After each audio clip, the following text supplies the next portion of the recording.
Welcome to Middle East Briefing. The content of the briefing includes: Hamas proposes 135-day Gaza truce, Israeli withdrawal, as Blinken meets Netanyahu, Israel's self-destruction, Houthis target Greek and British cargo ships in Red Sea, live. Hamas offers multi-stage hostage return, ceasefire as Blinken visits Israel. Iran, no war with the US for now, but no peace, either.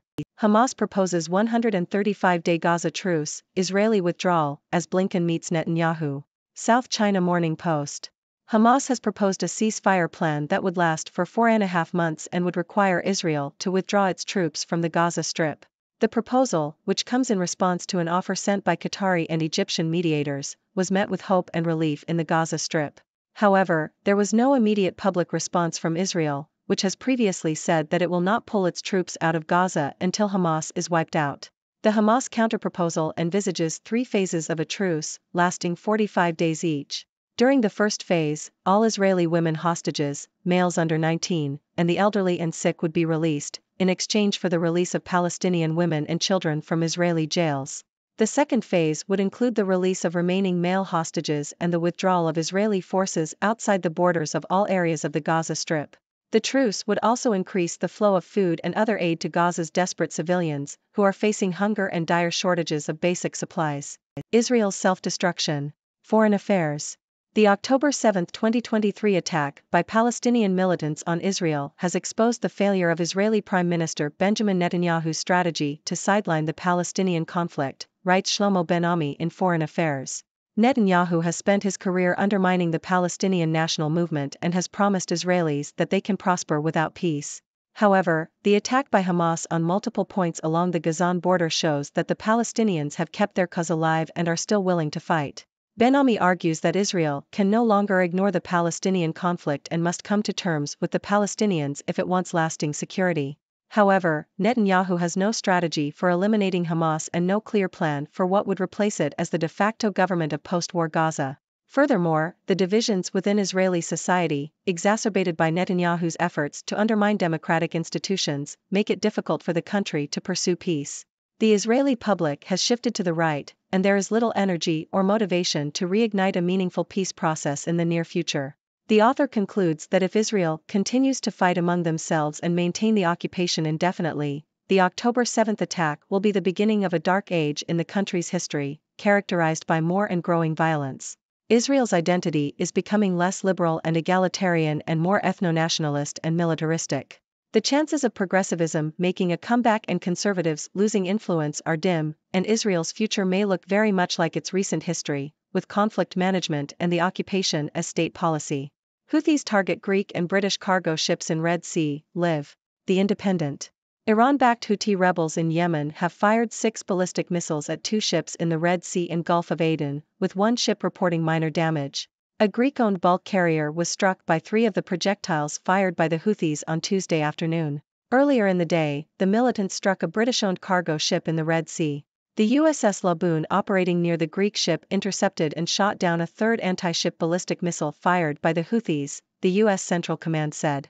The Greek-owned Star Nasia was damaged by an explosion at 11:15 a.m. Greenwich Mean Time, a Greek shipping ministry official said. Hamas offers multi-stage hostage return, ceasefire as Blinken visits Israel. Washington Post.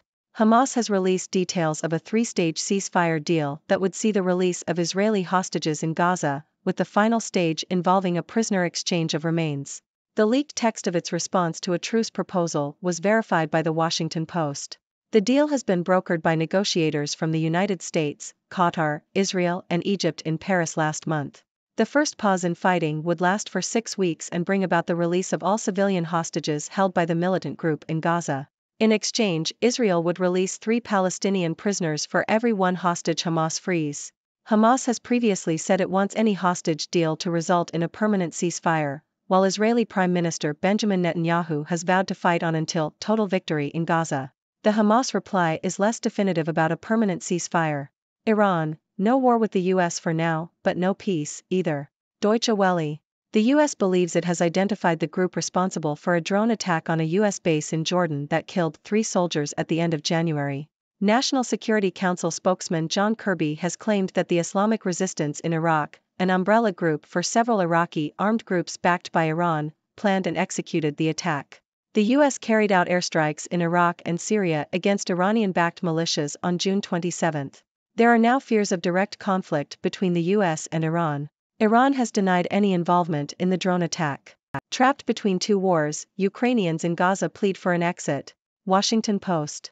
The Ukrainian community in Gaza, estimated at around 1,500 people, is currently trapped between two wars and facing dire conditions.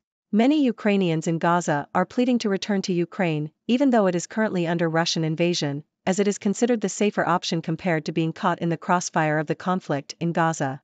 Ukrainian citizens have been evacuating Gaza since the war broke out on October 7, 2023, but many remain trapped under Israeli bombardment.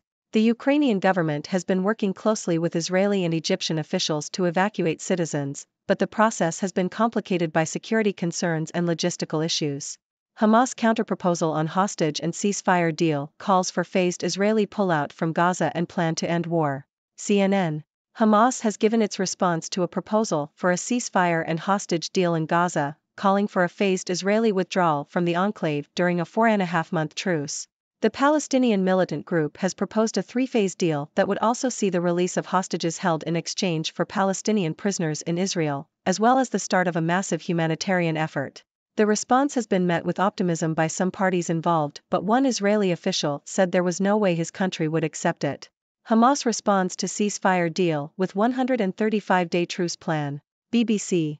Hamas has responded to an Israel-backed ceasefire proposal with a series of demands, including exchanging hostages for Palestinian prisoners and rebuilding Gaza.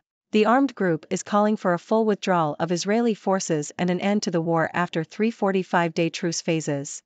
This offer is likely to be unacceptable to Israel's Prime Minister, Benjamin Netanyahu, who has called for total victory in Gaza.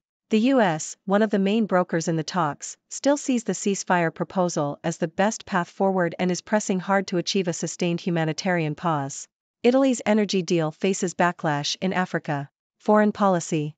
Kenyan President William Ruto has faced criticism from opposition figures for backing a $6 billion Italian plan that would see energy resources traded for migration restrictions. The Mattei Plan for Africa was unveiled by Italian Prime Minister Giorgia Meloni during the country's first African summit last week. It would see Italy fund energy, education, and health projects in several African nations, including Kenya, in exchange for access to energy sources and cooperation in blocking migration. However, critics say the plan prioritizes Italy's fossil fuel needs over African interests, and Ruto has been accused of endorsing a scheme that could increase African migration. China grabs spotlight with major presence at Saudi weapons show. Bloomberg. China has been showcasing its military equipment at Saudi Arabia's annual arms exhibition, highlighting the growing defense ties between the two countries.